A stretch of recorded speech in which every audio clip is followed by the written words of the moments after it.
ଦ୍ୱିତୀୟ ଇତିବୃତ୍ତ ଅଧ୍ୟାୟ 30। ପାସ୍କା ପର୍ବ ପାଳନ।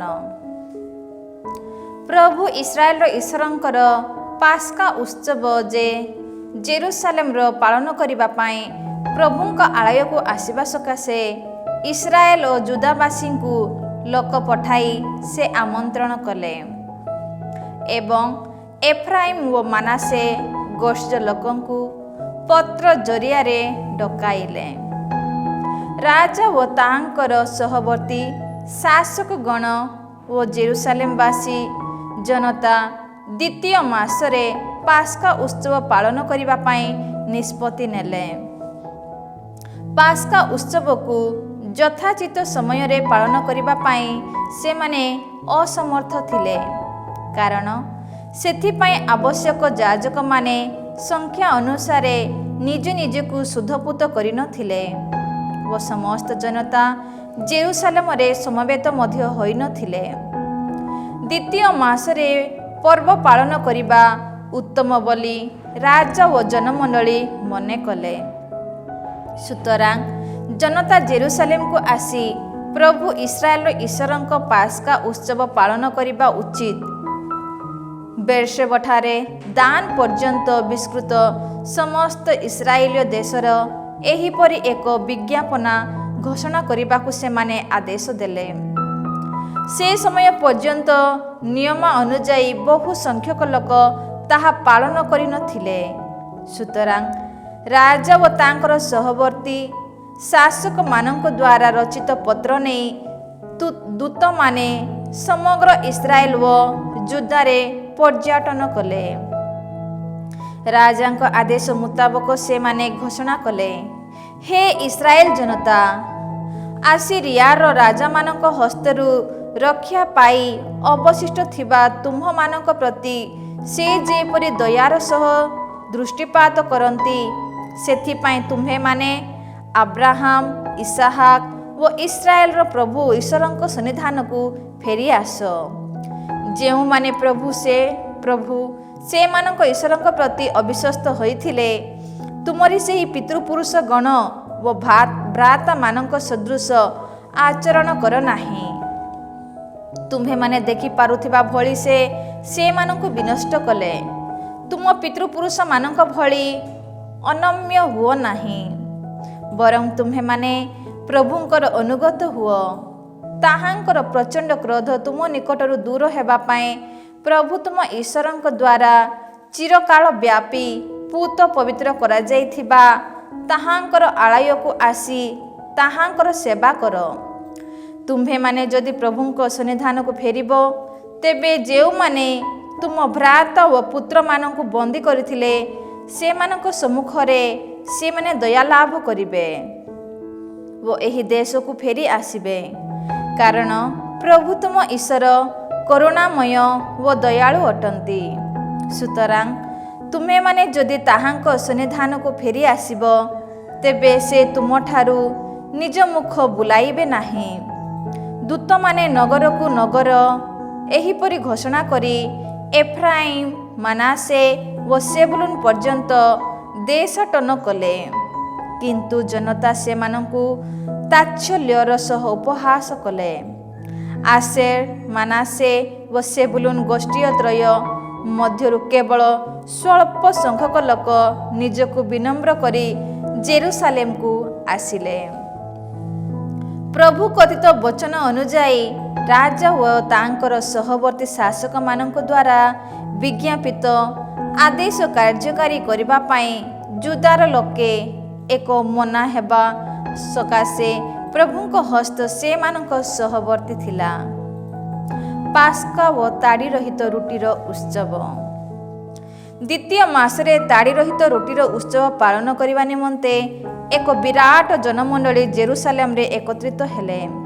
ସେମାନେ ଜେରୁସାଲେମର ଅବସ୍ଥାପିତ ସମସ୍ତ ବଳିପୀଠ ଓ ଧୂପାର୍ଚ୍ଚନା ପାଇଁ ଉଦ୍ଦିଷ୍ଟ ପ୍ରତ୍ୟେକ ବଳିପୀଠକୁ ବିଧ୍ୱସ୍ତ କରି ବିଦ୍ରେନ ଉପତ୍ୟକାରେ ନିକ୍ଷେପ କଲେ। ଦ୍ୱିତୀୟ ମାସର ଚତୁର୍ଦ୍ଦଶ ଦିବସରେ ସେମାନେ ପାସ୍କା ମେଷ ଶାବକ ବଧ କଲେ। ଯାଜକ ଓ ଲେବୀୟମାନେ ଲଜ୍ଜିତ ହୋଇ ନିଜ ନିଜକୁ ଶୁଦ୍ଧପୂତ କଲେ ଓ ହୋମବଳି ପାଇଁ ଉଦ୍ଦିଷ୍ଟ ଉପହାର ଗୁଡ଼ିକୁ ପ୍ରଭୁଙ୍କ ଆଳୟକୁ ନେଇ ଆସିଲେ। ଦିବ୍ୟ ପୁରୁଷ ମୋଶେସଙ୍କ ବିଧାନ ଅନୁସାରେ ସେମାନେ ନିଜ ନିଜ ପାଇଁ ନିର୍ଦ୍ଦିଷ୍ଟ ସ୍ଥାନମାନଙ୍କରେ ଦଣ୍ଡାୟମାନ ହେଲେ। ଲେବୀୟମାନଙ୍କ ହସ୍ତରୁ ପାପ ରକ୍ତକୁ ଯାଜକମାନେ ବଳିପୀଠ ଉପରେ ସିଞ୍ଚନ କଲେ। ନିଜକୁ ଶୁଦ୍ଧପୂତ କରିନଥିବା ବହୁ ସଂଖ୍ୟକ ଲୋକ ଜନମଣ୍ଡଳୀ ମଧ୍ୟରେ ବିଦ୍ୟମାନ ଥିଲେ। ସୁତରାଂ ଅଶୁଦ୍ଧ ହୋଇ ରହିଥିବା ସମସ୍ତ ବ୍ୟକ୍ତିଙ୍କ ସକାଶେ ଲେବୀୟମାନେ ପାସ୍କା ମେଷ ଶାବକକୁ ବଧ କରି ସେମାନଙ୍କୁ ପ୍ରଭୁଙ୍କ ସନ୍ନିଧାନରେ ଶୁଦ୍ଧପୂତ କଲେ।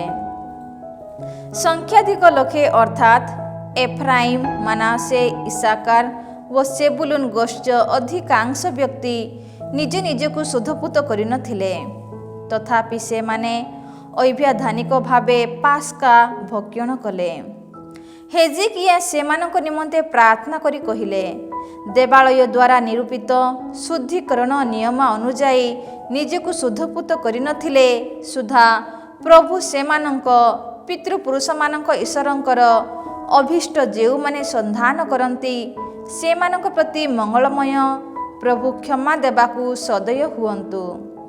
ହେଜିକିଆଙ୍କ ପ୍ରାର୍ଥନା ପ୍ରତି ପ୍ରଭୁ କର୍ଣ୍ଣପାତ କଲେ ଓ ଲୋକମାନଙ୍କୁ ସୁସ୍ଥ କଲେ। ଜେରୁସାଲେମରେ ସମବେତ ହୋଇଥିବା ଇସ୍ରାଏଲୀୟ ଜନତା ଆନନ୍ଦ ଉଲ୍ଲାସରେ 7 ଦିନ ବ୍ୟାପୀ ତାଡ଼ି ରହିତ ରୁଟିର ଉତ୍ସବ ପାଳନ କଲେ। ଲେବୀୟ ତଥା ଯାଜକମାନେ ପ୍ରତିଦିନ ନିଜର ସର୍ବଶକ୍ତି ସହକାରେ ପ୍ରଭୁଙ୍କ ସ୍ତୋତ୍ର ଗାନ କଲେ। ପ୍ରଭୁଙ୍କ ସେବା କାର୍ଯ୍ୟରେ ନିଜର ସାମର୍ଥ୍ୟ ପ୍ରଦର୍ଶନ କରିଥିବା ଲେବୀୟମାନଙ୍କୁ ହେଜିକିଆ ଅଭିନନ୍ଦନ ଜଣାଇଲେ। ଜନତା ଏହିପରି ପ୍ରଭୁ ସେମାନଙ୍କ ପିତୃପୁରୁଷମାନଙ୍କ ଈଶ୍ୱରଙ୍କ ଉଦ୍ଦେଶ୍ୟରେ କୃତଜ୍ଞତା ତଥା ଶାନ୍ତି ବର୍ଗ ଉତ୍ସର୍ଗ କରି 7 ଦିନ ବ୍ୟାପୀ ଉତ୍ସବର ଆହାର ଭକ୍ଷଣ କଲେ। ସେ ସମୟରେ ସମସ୍ତ ଜନମଣ୍ଡଳୀ ଆହୁରି 7 ଦିନ ଧରି ଉତ୍ସବ ପାଳନ କରିବା ପାଇଁ ସ୍ଥିର କଲେ। ସୁତରାଂ ସେମାନେ ସାନନ୍ଦରେ ଅନ୍ୟ 7 ଦିନ ଧରି ଉତ୍ସବ ପାଳନ କଲେ। ସେମାନେ ଯେପରି ଉତ୍ସର୍ଗ କରିପାରନ୍ତି ସେଥିପାଇଁ ଜୁଦାର ରାଜା ହେଜିକିଆ ସେମାନଙ୍କୁ 1000 ବଳଦ ଓ 7000 ମେଷ ଏବଂ ତାଙ୍କର ସହବର୍ତ୍ତୀ ଶାସକମାନେ 1000 ବଳଦ ଓ 10000 ମେଷ ଦାନ କଲେ। ସଂଖ୍ୟାଧିକ ଯାଜକ ନିଜ ନିଜକୁ ଶୁଦ୍ଧପୂତ କଲେ। ଜୁଦାବାସୀ ଜନମଣ୍ଡଳୀ ଯାଜକ ଓ ଲେବୀୟମାନେ, ଇସ୍ରାଏଲରୁ ଆଗତ ଜନମଣ୍ଡଳୀ, ଇସ୍ରାଏଲୀୟ ଦେଶରୁ ଆଗତ ପ୍ରବାସୀଗଣ ଓ ଜୁଦାବାସୀ ପ୍ରବାସୀଗଣ ଅତ୍ୟଧିକ ଆନନ୍ଦିତ ହେଲେ।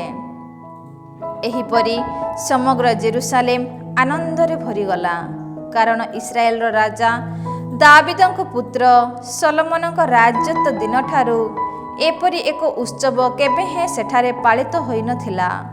ତତ୍ପରେ ଯାଜକ ଓ ଲେବୀୟମାନେ ଜନତାକୁ ଆଶୀର୍ବାଦ କଲେ।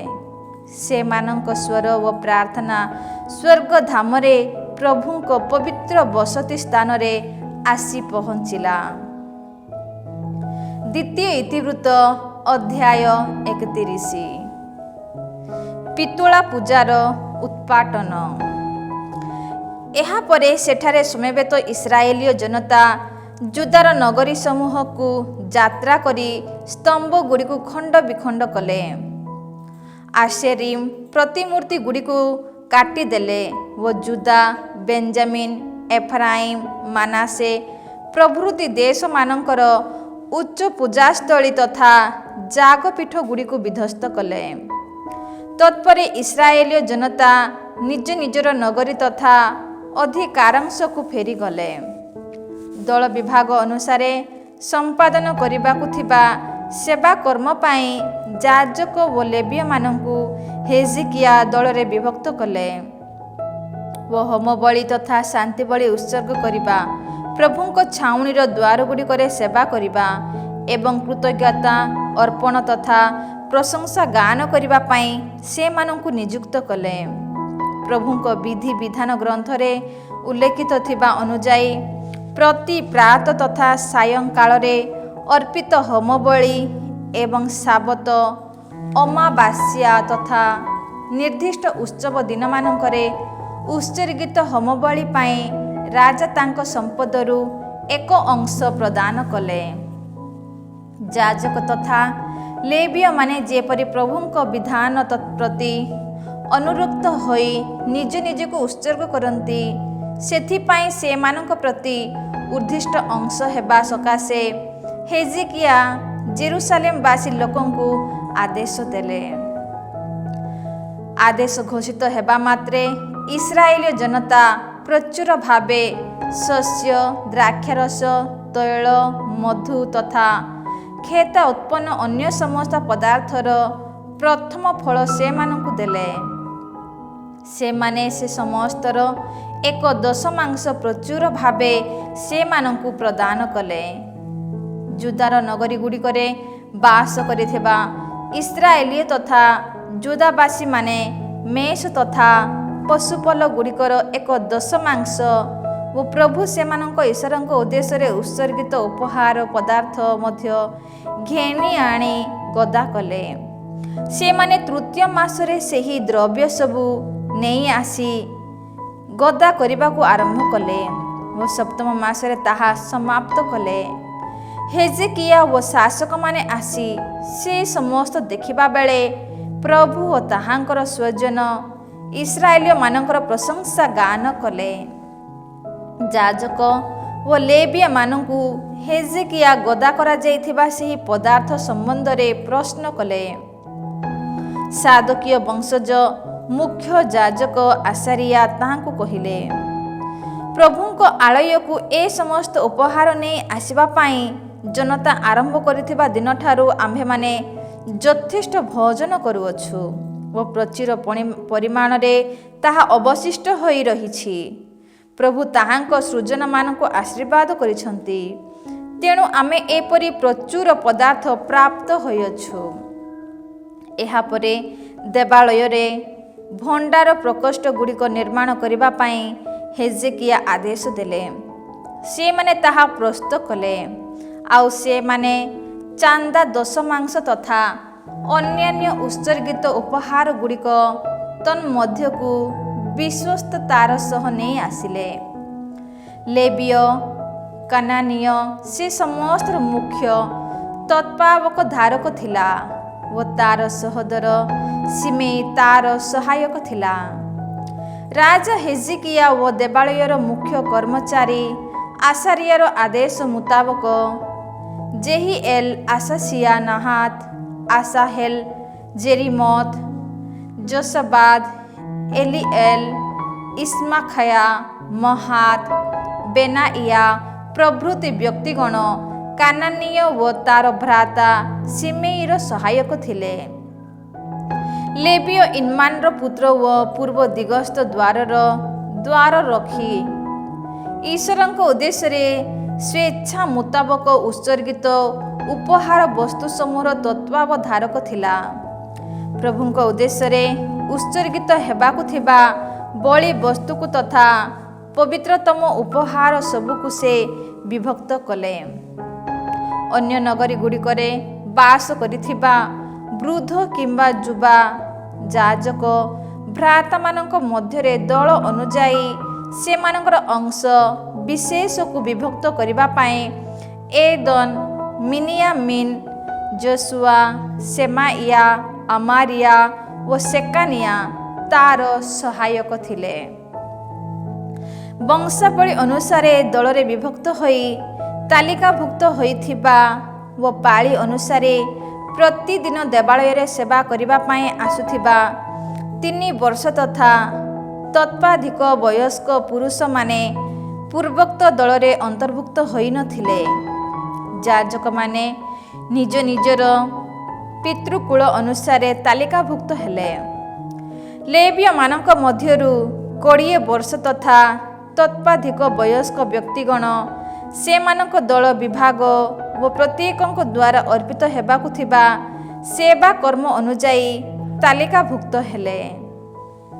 ସେମାନଙ୍କ ଶିଶୁ, ପତ୍ନୀ ତଥା ପୁତ୍ର କନ୍ୟାମାନଙ୍କ ସମେତ ଯାଜକମାନେ ତାଲିକାଭୁକ୍ତ ହେଲେ। କାରଣ ନିଜ ନିଜକୁ ଶୁଦ୍ଧପୂତ କରିବା କାର୍ଯ୍ୟରେ ସେମାନେ ବିଶ୍ୱସ୍ତ ଥିଲେ। ଯାଜକୀୟ ନଗରୀ ଚତୁଃପାର୍ଶ୍ୱସ୍ଥ କ୍ଷେତବାସୀ ଆରୋନଙ୍କ ପୁତ୍ର ଯାଜକଗଣ ଓ ତାଲିକାଭୁକ୍ତ ହୋଇଥିବା ଲେବୀୟମାନଙ୍କ ମଧ୍ୟରେ ସେମାନଙ୍କ ଅଂଶ ବିଭକ୍ତ କରିବା ନିମନ୍ତେ ପ୍ରତ୍ୟେକ ନଗରୀରେ କେତେକ ବ୍ୟକ୍ତି ନିୟୋଜିତ ହେଲେ। ଏହିପରି ସମଗ୍ର ଯୁଦାରେ ହେଜିକିଆ ଏ ସମସ୍ତ କାର୍ଯ୍ୟ ସାଧନ କଲେ। ପ୍ରଭୁ ତାଙ୍କ ଈଶ୍ୱରଙ୍କ ସନ୍ନିଧାନରେ ଉତ୍ତମ ତଥା ଯଥାର୍ଥ କର୍ମାବଳୀ ସାଧନ କରି ସେ ପ୍ରଭୁଙ୍କ ସମ୍ମୁଖରେ ବିଶ୍ୱସ୍ତ ରହିଲେ। ଈଶ୍ୱରଙ୍କ ଅଭୀଷ୍ଟ ସନ୍ଧାନ କରି ଓ ବିଧାନ ତଥା ଆଜ୍ଞାବଳୀର ଅନୁଗତ ହୋଇ ଦେବାଳୟର ସେବା କାର୍ଯ୍ୟ ସମ୍ପର୍କୀୟ ସମସ୍ତ କର୍ମାବଳୀ ସେ ପୂର୍ଣ୍ଣ ହୃଦୟର ସହକାରେ ସାଧନ କଲେ। ତହୁଁ ସେ ସେଥିରେ ଜୟଯୁକ୍ତ ହେଲେ। ଦ୍ୱିତୀୟ ଇତିବୃତ୍ତ ଅଧ୍ୟାୟ 32। ସେନାକେରିବଙ୍କ ଦ୍ୱାରା ଯୁଦା ଆକ୍ରମଣ। ହେଜେକିଆଙ୍କ ଦ୍ୱାରା ସମ୍ପାଦିତ ଏ ସମସ୍ତ ବିଶ୍ୱସ୍ତ କାର୍ଯ୍ୟ ପରେ ଆସିରିଆର ରାଜା ସେନାକେରିବ ଯୁଦା ଆକ୍ରମଣ କଲେ ଓ ତନ୍ମଧ୍ୟସ୍ଥ ଦୁର୍ଗ ବିଶିଷ୍ଟ ନଗରୀ ସମୂହ ଅଧିକାର କରିବା ଆଶାରେ ସେ ସମସ୍ତ ପ୍ରତିକୂଳରେ ଛାଉଣି ପକାଇଲେ। ଜେରୁସାଲେମ ଆକ୍ରମଣ କରିବା ଯେ ସେନାକେରିବଙ୍କ ଲକ୍ଷ୍ୟ ଏହା ବୁଝିପାରି ନଗରୀ ବାହ୍ୟସ୍ଥିତ ଜଳସ୍ରୋତର ପ୍ରବାହ ରୋଧ କରିବା ପାଇଁ ହେଜେକିଆ ନିଜ ପରିଚାରକ ଓ ବୀର ଯୋଦ୍ଧାମାନଙ୍କ ସହ ପରାମର୍ଶ କଲେ। ସେମାନେ ତାଙ୍କୁ ସେଥିରେ ସାହାଯ୍ୟ କଲେ। ବହୁ ସଂଖ୍ୟକ ଲୋକ ଏକତ୍ରିତ ହେଲେ ଓ ଦେଶ ମଧ୍ୟ ଦେଇ ପ୍ରବାହିତ ସମସ୍ତ ନିର୍ଝର ତଥା ଜଳସ୍ରୋତ ରୁଦ୍ଧ କଲେ। କାରଣ ସେମାନେ ମନେ ମନେ ଭାବିଲେ, ଆସିବା ବେଳେ ଆସିରିଆର ରାଜାମାନେ କାହିଁକି ଏ ସମସ୍ତ ଜଳ ଦେଖିବାକୁ ପାଇବେ। ଦୃଢ଼ ସଂକଳ୍ପ ପୂର୍ବକ ସମସ୍ତ କାର୍ଯ୍ୟ ସାଧନ କରିବାକୁ ସେ ପ୍ରସ୍ତୁତ ହେଲେ। ଭଗ୍ନ ଅବସ୍ଥାରେ ରହିଥିବା ପ୍ରାଚୀର ସେ ମରାମତି କଲେ। ତାହା ଉପରେ ଆହୁରି କେତେକ ଗମ୍ବୁଜ ନିର୍ମାଣ କଲେ। ପ୍ରଥମ ପାଚିରୀ ସମୀପରେ ସେ ଏକ ଦ୍ୱିତୀୟ ପାଚିରୀ ନିର୍ମାଣ କଲେ। ଦାବିଦଙ୍କ ନଗରୀ ମଧ୍ୟସ୍ଥ ମିଲ୍ଲେଲକୁ ଦୃଢ଼ୀଭୂତ କଲେ। ସେ ପୁଣି ପ୍ରଚୁର ଅସ୍ତ୍ରଶସ୍ତ୍ର ତଥା ଢାଲ ମଧ୍ୟ ପ୍ରସ୍ତୁତ କଲେ। ଜଳସମୂହ ଉପରେ ସେ ସେନାପତିମାନଙ୍କୁ ନିଯୁକ୍ତି କଲେ ଓ ନଗରୀ ପ୍ରବେଶ ପଥ ସମୀପସ୍ଥ ପ୍ରାଙ୍ଗଣରେ ସମସ୍ତଙ୍କୁ ଏକତ୍ରିତ କରି ସେମାନଙ୍କୁ ଉତ୍ତେଜିତ କରି କହିଲେ, ସାହସୀ ଓ ନିର୍ଭୀକ ହୁଅ। ଆସିରିଆର ରାଜା ଓ ତାହାଙ୍କର ସହଗାମୀ ଏହି ବିଶାଳ ସୈନ୍ୟଦଳ ସମ୍ମୁଖରେ ଭୟ କାତର କିମ୍ବା ଆତଙ୍କିତ ହୁଅ ନାହିଁ। କାରଣ ଯିଏ ତାଙ୍କର ସହବର୍ତ୍ତୀ ତାଙ୍କ ଅପେକ୍ଷା ଅଧିକ ଶକ୍ତିଶାଳୀ ଜଣକ ଆମ ଗହଣରେ ଅଛନ୍ତି।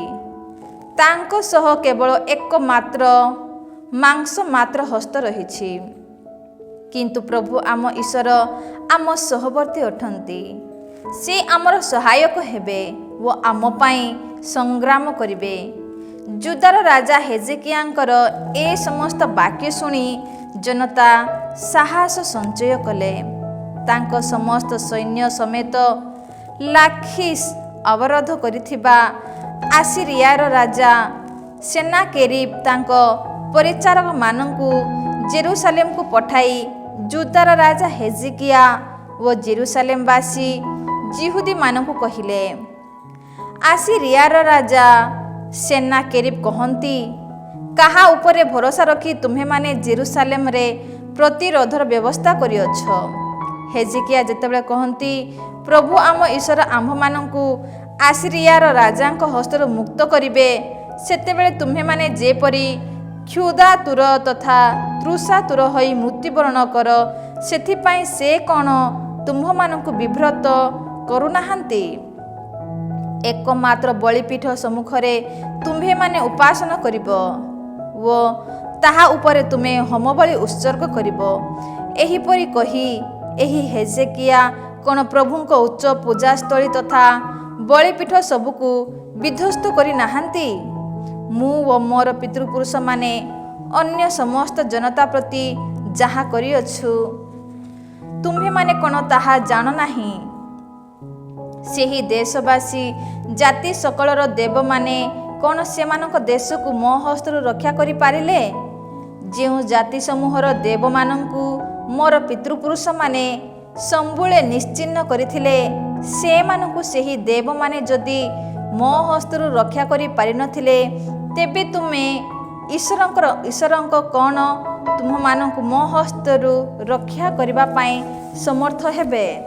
ସୁତରାଂ ତୁମ୍ଭମାନଙ୍କୁ ଏହିପରି ପ୍ରବଞ୍ଚନା କିମ୍ବା ବିଭ୍ରାନ୍ତ କରିବା ପାଇଁ ହେଜେକିୟାଙ୍କୁ ଦିଅ ନାହିଁ। ତୁମ୍ଭେମାନେ ତାଙ୍କୁ ବିଶ୍ୱାସ କର ନାହିଁ, କାରଣ ମୋର ଓ ମୋ ପିତୃପୁରୁଷମାନଙ୍କ ହସ୍ତରୁ ନିଜ ଲୋକମାନଙ୍କୁ ରକ୍ଷା କରିବା ପାଇଁ କୌଣସି ଜାତି କିମ୍ବା ରାଜ୍ୟର ଦେବ ସକ୍ଷମ ହୋଇନଥିଲା। ତାହା ହେଲେ ତୁମ ଈଶ୍ୱର ମଧ୍ୟ ତୁମମାନଙ୍କୁ ମୋ ହସ୍ତରୁ ରକ୍ଷା କରିପାରିବେ ନାହିଁ। ପ୍ରଭୁ ଈଶ୍ୱର ଓ ତାହାଙ୍କର ଦାସ ହେଜେକିୟାଙ୍କ ବିପକ୍ଷରେ ସେହି ପରିଚାରକମାନେ ଆହୁରି ଅଧିକ କୁତ୍ସାରଟନା କଲେ। ପ୍ରଭୁ ଇସ୍ରାଏଲର ଈଶ୍ୱରଙ୍କୁ ଉପହାସ କରି ସେ ପତ୍ରଗୁଡ଼ିକ ମଧ୍ୟ ଲେଖିଲେ। ସେଥିରେ ଏହିପରି ଲିପିବଦ୍ଧ ହୋଇଥିଲା, ଜାତିଗଣର ଦେବମାନେ ସେମାନଙ୍କ ଲୋକମାନଙ୍କୁ ମୋ ହସ୍ତରୁ ଯେପରି ମୁକ୍ତ କରିପାରିନଥିଲେ, ସେହିପରି ହେଜେକିୟାଙ୍କ ଈଶ୍ୱର ମଧ୍ୟ ତାହାଙ୍କର ସୃଜନମାନଙ୍କୁ ମୋ ହସ୍ତରୁ ରକ୍ଷା କରିପାରିବେ ନାହିଁ। ପ୍ରାଚୀର ଉପରେ ଦଣ୍ଡାୟମାନ ହୋଇଥିବା ଜେରୁସାଲେମବାସୀଙ୍କୁ ଭୟଚକିତ ତଥା ଆତଙ୍କିତ କରି ନଗରଟି ଅଧିକାର କରିବା ଆଶାରେ ସେମାନେ ଜିହୁଦୀୟ ଭାଷାରେ ଉଚ୍ଚ ସ୍ୱରରେ ଚିତ୍କାର କରି କଥା କହିଲେ। ପୃଥିବୀବାସୀ ଜାତିଗଣଙ୍କ ମାନବ ହସ୍ତ ନିର୍ମିତ ଦେବମାନଙ୍କ ସମ୍ବନ୍ଧରେ ଯେପରି କୁହାଯାଏ, ସେମାନେ ସେହିପରି ଜେରୁସାଲେମର ଈଶ୍ୱରଙ୍କ ସମ୍ପର୍କରେ ମଧ୍ୟ କହିଲେ। ସେ ସମୟରେ ରାଜା ହେଜେକିୟା ଆମାସର ପୁତ୍ର ପ୍ରବକ୍ତା ଜିସାୟ ସ୍ୱର୍ଗ ଆଡ଼କୁ ଚାହିଁ ପ୍ରାର୍ଥନା କଲେ। ପ୍ରଭୁ ଜଣେ ଦେବତାଙ୍କୁ ପଠାଇଲେ ଓ ସେ ଆସିରିଆର ରାଜାଙ୍କ ଛାଉଣୀ ମଧ୍ୟସ୍ଥ ପରାକ୍ରମୀ ଯୋଦ୍ଧା, ସେନାପତି ତଥା ଅନ୍ୟାନ୍ୟ କର୍ମଚାରୀମାନଙ୍କୁ ଆଘାତ କରି ନିଧନ କଲେ। ଫଳରେ ସେନାକେରିବ୍ ଲଜ୍ଜିତ ମୁଖ ହେଲେ ଓ ସେ ଦେଶକୁ ଫେରିଗଲେ। ସେଠାରେ ସେ ନିଜ ଦେବର ମନ୍ଦିରରେ ପ୍ରବେଶ କରିବା ବେଳେ ତାଙ୍କର ପୁତ୍ରମାନଙ୍କ ମଧ୍ୟରୁ କେତେକ ବ୍ୟକ୍ତି ଖଡ୍ଗରେ ତାଙ୍କୁ ବଧ କଲେ। ଏହିପରି ହେଜେକିୟା ଓ ଜେରୁସାଲେମବାସୀ ଆସିରିଆର ରାଜା ସେନାକେରିବ୍ ଓ ଅନ୍ୟ ସମସ୍ତ ଶତ୍ରୁ ହସ୍ତରୁ ପ୍ରଭୁ ରକ୍ଷା କଲେ। ସେମାନଙ୍କ ଦେଶର ଚତୁର୍ଦିଗରେ ସେ ସେମାନଙ୍କୁ ଶାନ୍ତି ପ୍ରଦାନ କଲେ। ଅନେକ ଲୋକ ପ୍ରଭୁଙ୍କ ଉଦ୍ଦେଶ୍ୟରେ ଜେରୁସାଲେମକୁ ଉପହାର ସବୁ ଘେନି ଆସିଲେ ଓ ଯୁଦାର ରାଜା ହେଜେକିୟାଙ୍କୁ ବହୁ ମୂଲ୍ୟ ପଦାର୍ଥ ଦାନ କଲେ। ସେ ସମୟଠାରୁ ହେଜେକିୟା ଜାତିଗଣ ସମ୍ମୁଖରେ ଶ୍ରଦ୍ଧାସ୍ପଦ ହେଲେ। ସେହି ଦିନମାନଙ୍କରେ ହେଜେକିୟା ରୋଗ ପ୍ରପୀଡ଼ିତ ହୋଇ ମୃତପ୍ରାୟ ହେଲେ। ତହୁଁ ସେ ପ୍ରଭୁଙ୍କ ସନ୍ନିଧାନରେ ପ୍ରାର୍ଥନା କଲେ ଓ ପ୍ରଭୁ ଉତ୍ତରରେ ତାଙ୍କୁ ଏକ ନିଦର୍ଶନ ପ୍ରଦାନ କଲେ। କିନ୍ତୁ ଯେଉଁ ସମସ୍ତ ମଙ୍ଗଳ ବିଷୟ ହେଜେକିୟା ପ୍ରାପ୍ତ ହୋଇଥିଲେ, ସେହି ଅନୁସାରେ ଅନୁରୂପ ପ୍ରତିଦାନ ସେ ଦେଲେ ନାହିଁ ଓ ତାଙ୍କର ହୃଦୟ ଅହଂକୃତ ହେଲା। ସୁତରାଂ ତାଙ୍କ ଯୁଦା ଓ ଜେରୁସାଲେମ ବିରୁଦ୍ଧରେ କ୍ରୋଧ ଉପସ୍ଥିତ ହେଲା। କିନ୍ତୁ ତାହାଙ୍କର ଅହଙ୍କାର ସକାଶେ ହେଜେକିୟା ଜେରୁସାଲେମବାସୀ ନିଜ ନିଜକୁ ବିନୀତ କଲେ। ସୁତରାଂ ପ୍ରଭୁଙ୍କ କ୍ରୋଧାଗ୍ନି ହେଜେକିୟାଙ୍କ ରାଜତ୍ୱରେ ସେମାନଙ୍କ ଉପରେ ପତିତ ହେଲା ନାହିଁ। ହେଜେକିୟା ଅତ୍ୟନ୍ତ ଧନଶାଳୀ ତଥା ଶ୍ରଦ୍ଧାସ୍ପଦ ବ୍ୟକ୍ତି ଥିଲେ। ରୌପ୍ୟ ସ୍ୱର୍ଣ୍ଣ ବହୁମୂଲ୍ୟ ରତ୍ନ ସବୁ, ସୁଗନ୍ଧ ଦ୍ରବ୍ୟ, ଢାଲ, ନାନା ପ୍ରକାର ମୂଲ୍ୟବାନ ପାତ୍ର ସକଳ ପ୍ରଭୃତି ପଦାର୍ଥ ସଞ୍ଚୟ କରି ରଖିବା ପାଇଁ ସେ ଭଣ୍ଡାର ଘର ସବୁ ନିର୍ମାଣ କଲେ। ଶସ୍ୟ, ଦ୍ରାକ୍ଷାରସ ତଥା ତୈଳ ସଞ୍ଚୟ କରିବା ପାଇଁ ଗୋଦାମ ଓ ମେଷ ତଥା ପଶୁପଲ ଗୁଡ଼ିକ ପାଇଁ ପଶୁଶାଳା ସବୁ ମଧ୍ୟ ସେ ନିର୍ମାଣ କଲେ। ସେ ନିଜ ପାଇଁ ନଗରୀ ସକଳ ନିର୍ମାଣ କଲେ ଓ ସଂଖ୍ୟାଧିକ ମେଷ ତଥା ପଶୁପଲ ସେ ଅଧିକାର କଲେ। ଈଶ୍ୱର ତାଙ୍କୁ ବହୁ ସମ୍ପଦ ଦାନ କରି ଆଶୀଷ ଦେଲେ। ଗିହନ ଜଳସ୍ରୋତର ଉପରିସ୍ଥ ନିର୍ଗମ ପ୍ରବାହକୁ ରୁଦ୍ଧ କରି ଏହି ହେଜେକିୟା ତାହାଙ୍କୁ ଦାବିଦଙ୍କ ନଗରୀର ପଶ୍ଚିମ ଦିଗକୁ କଢ଼ାଇ ନେଲେ। ତାଙ୍କ ଦ୍ୱାରା ସମ୍ପାଦିତ ସମସ୍ତ କାର୍ଯ୍ୟକଳାପରେ ହେଜେକିୟା ଐଶ୍ୱର୍ଯ୍ୟଶାଳୀ ହେଲେ। ଦେଶରେ ସଂଘଟିତ ସେହି ନିଦର୍ଶନ ସମ୍ବନ୍ଧରେ ଅନ୍ୱେଷଣ କରିବା ପାଇଁ ବାବିଲୋନର ଶାସକମାନଙ୍କ ଦ୍ୱାରା ପ୍ରେରିତ ଦୂତମାନଙ୍କ ସମ୍ପର୍କରେ ତାଙ୍କ ବିବେଚକ ଅନୁଯାୟୀ ଆଚରଣ କରିବାକୁ ଈଶ୍ୱର ତାଙ୍କୁ ଛାଡ଼ିଦେଲେ। ତାଙ୍କୁ ପରୀକ୍ଷା କରିବା ଓ ତାଙ୍କ ମନଚିନ୍ତା ଜାଣିବା ପାଇଁ ଏହା ଉଦ୍ଦିଷ୍ଟ ହୋଇଥିଲା। ହେଜିକିୟାଙ୍କ ଦ୍ୱାରା ସମ୍ପାଦିତ ଅନ୍ୟ ସମସ୍ତ କାର୍ଯ୍ୟ ତଥା ତାଙ୍କର ଉତ୍ତମ କର୍ମାବଳୀ ଆମୋସଙ୍କ ପୁତ୍ର ପ୍ରବକ୍ତା ଜିସାଇଙ୍କ ଦର୍ଶନ ଓ ଜୁଦା ତଥା ଇସ୍ରାଏଲର ରାଜାମାନଙ୍କ ପୁସ୍ତକରେ ଲିପିବଦ୍ଧ ହୋଇଛି। ହେଜିକିୟା ତାଙ୍କ ପିତୃପୁରୁଷମାନଙ୍କ ସହ ମହାନିଦ୍ରାରେ ଶୟନ କଲେ। ସେମାନେ ତାଙ୍କୁ ଦାବିଦଙ୍କ ପୁତ୍ରମାନଙ୍କ କବର ସମୂହ ସ୍ଥିତ ଉଠାଣିଆ ସ୍ଥାନରେ ସମାଧିସ୍ଥ କଲେ। ତାଙ୍କର ମୃତ୍ୟୁ ସମୟରେ ଜୁଦା ଓ ଜେରୁସାଲେମବାସୀ ସମସ୍ତେ ତାଙ୍କ ପ୍ରତି ଶ୍ରଦ୍ଧା ଜଣାଇଲେ। ତାଙ୍କର ପୁତ୍ର ମନାସେ ତାଙ୍କ ସ୍ଥାନରେ ରାଜା ହେଲେ।